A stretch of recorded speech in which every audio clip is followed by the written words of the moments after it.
Same EQ. This is a synthesis reaction. It's already completed, so you don't have to worry about completing it. So you just need to write it and balance it for today on the journal. We're going to have a quiz on Friday identifying the different types of reactions. So we talked about 5 different types, and you can use your notes.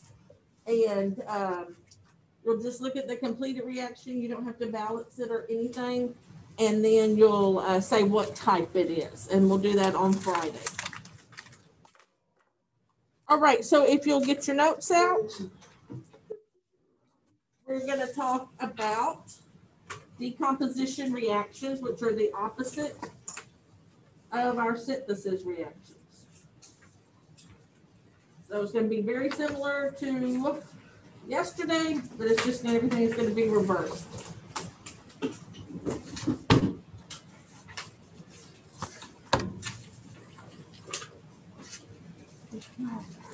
Pull my notes up.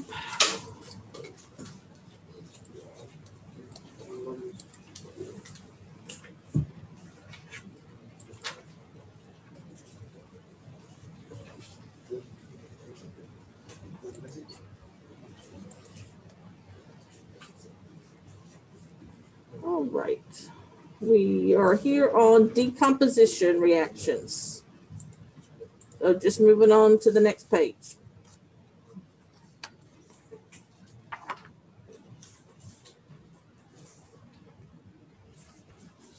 All right, so yesterday we talked about the fact that we end up with only one product. Decomposition are the opposite. So instead of having just one product, we're going to have only one reactant. So they're probably the easiest to recognize if you're just given a list of equations, because they're going to be the ones that start with only one reactant. And then that's going to be broken down. And we're going to kind of just go over it like we did yesterday. And then we'll look at what we're going to look at our worksheet. So the first one, an ionic compound, which is a metal plus a nonmetal. We've talked about that quite a bit. It's going to be decomposed back into its metal and its nonmetal. So in other words, I have sodium chloride. Sodium is my metal. Chlorine is my nonmetal. It's simply going to break back apart into my sodium and into my chlorine. And there's probably a lot of diatomics that'll come up in this. Remember, diatomics are the Brinkelhoff that exist as 2 atoms when they're by themselves. So that's why this chlorine has a 2. And then you would have to balance it. A lot of these are really simple to balance. And in fact, when we start on the worksheet, quite a few of them are already balanced when you write them correctly. So a molecular compound, which is a covalent compound, so that's 2 non-metals,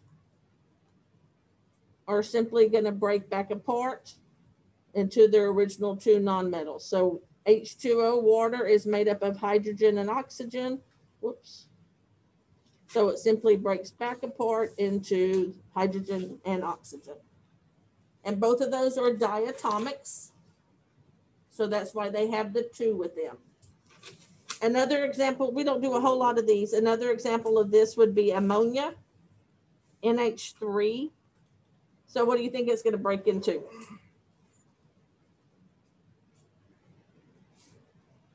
Nh3 is made up of what?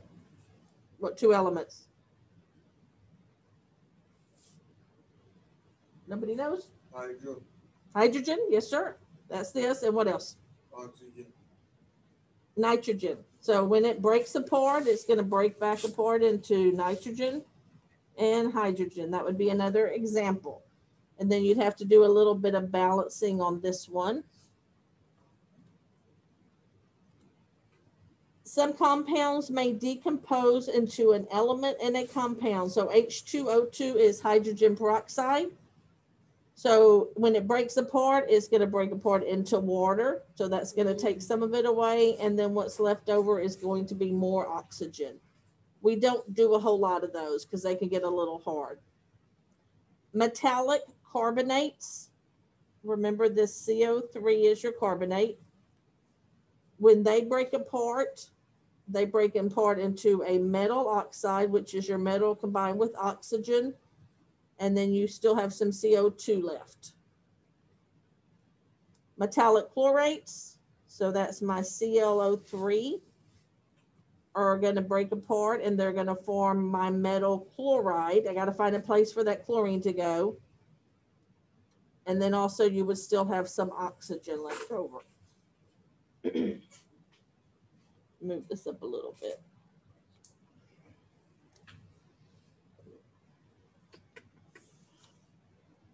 All right, our next one is our metallic sulfites. SO3 is your sulfite. So when it breaks apart, I once again get a metallic oxide. We have a lot of those. So that takes away, in this case, the Mg and one of the O's. And so what I have left over is sulfur dioxide. And like I said, these are just a reverse of what we talked about yesterday. Yesterday we talked about what would happen if we combine a metal oxide and water. We would get a metal hydroxide. Now we're reversing them. Your metal hydroxide, your hydroxide is your OH group.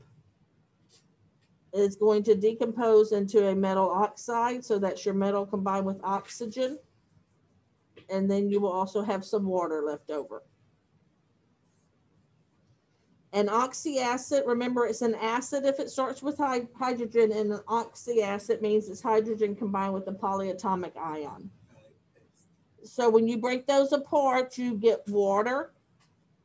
And then what you have left over is going to be your non-metallic oxide, and that's going to make up the rest. So if you look at that, this was my H2SO4. I just pulled out a water molecule. So that got rid of my 2 hydrogen and 1 of my oxygen. So what I had left was my SO3. So that's where that came from. And then we have one more that I'm going to have y'all write in. If you have, let me go up a little bit. Oh, too big there. So if you'll write this one in, if you have a metallic sulfate, it's going to decompose into a metallic oxide plus sulfur trioxide. So sulfate is your SO4. So if I have a metallic sulfate, that's going to be like calcium sulfate. But this is my sulfate. It decomposes into a metallic oxide. So your metal in this case is calcium.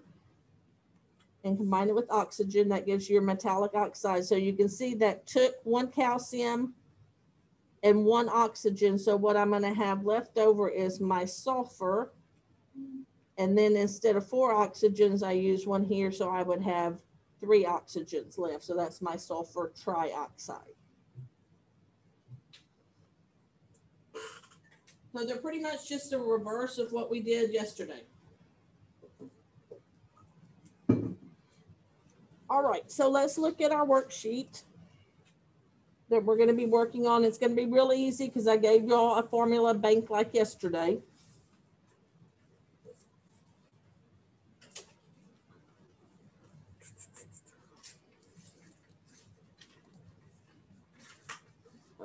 Daily work. Wednesday decomposition. So yeah, this will be that worksheet that you picked up there. Usually like stuff that's going to be turned in goes there, like homework, and then I have some virtual students, so that's why I'm also showing it on there. All right, so if you notice, just like yesterday, on your worksheet, if you flip it over, you got a formula bank, okay? So as you use those, scratch them out. And like you can see, I have several oxygens. I put every time we use an oxygen, I put it down in here. So that's why we have so many. So that allows you to scratch out everything that you use. All right, so my first one says decomposition. I have barium carbonate.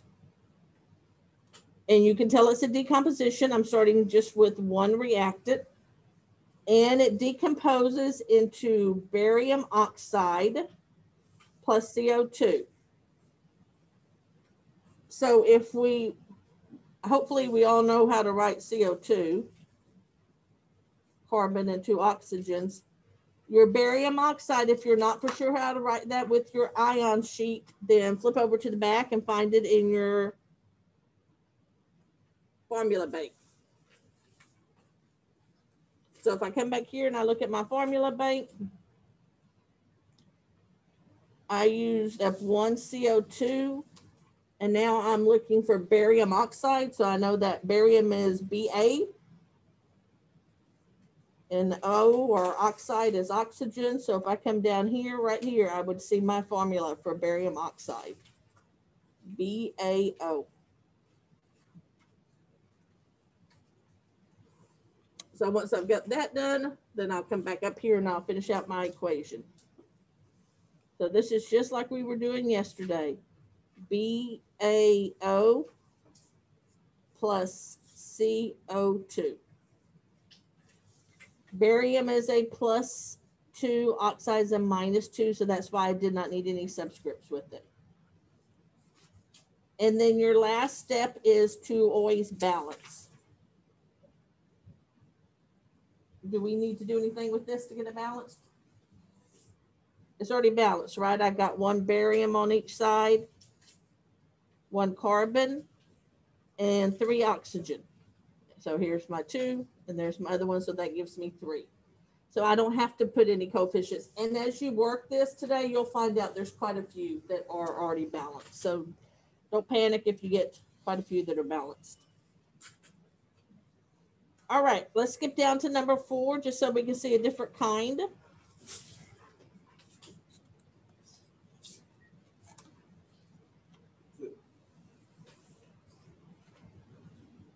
All right, it says zinc hydroxide, and we said a metal hydroxide will decompose to form zinc oxide plus water. We all know how to write the formula for water. So you might want to scratch that off on your formula bank. And then if somebody will look on that formula bank and see if they can give me the formula for zinc oxide, or if you know it. I'm sorry? ZN. Oh, right? So scratch that one off. Let's see. And once again, do I need to do any coefficients? Do I need to balance it? I have one zinc on each side. How many oxygens do I have here?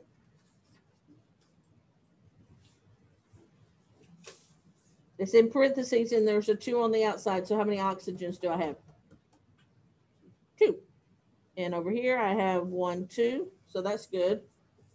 How many hydrogens do I have? 2. And over here I have 2. So that is also already balanced. So quite a few of these will already be balanced. I'll do one more and then I'll let y'all go and I'll come around and see who needs help. So I'll do a different kind. Number 6 is a nickel chlorate. And so if I look at my rules on here, it says a metal chlorate decomposes into a metal chloride plus oxygen. Remember, when oxygen's all by itself, it has to be written as 2 atoms. So can somebody find me the formula for nickel chloride? NiCl2. And that's because this nickel is a +2 and that chloride's a -1. So remember, we had to give it that subscript of 2. Now this one, we need to do a little balancing. What's the only element that's off on that one? that's unbalanced. Oxygen, right?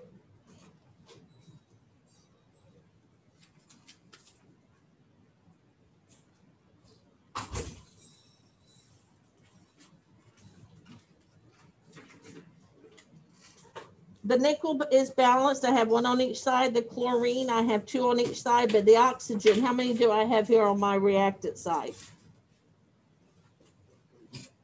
3 times 2 gives me how many? 6. So what do I need to put in front of my oxygen to get it balanced? A 3. And then it'll be balanced.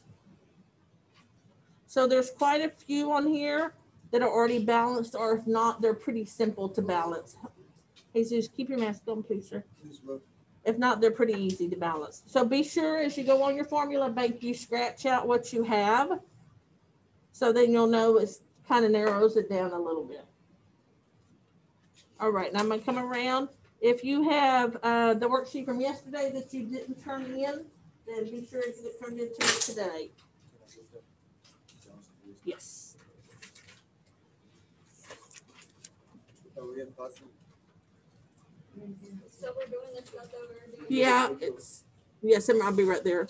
All right, I'm gonna check real quick. My virtual students, do y'all have any questions on this? Okay. If you do have a question, please unmute and ask it, because I'm gonna be walking around the room, so I will not see a chat.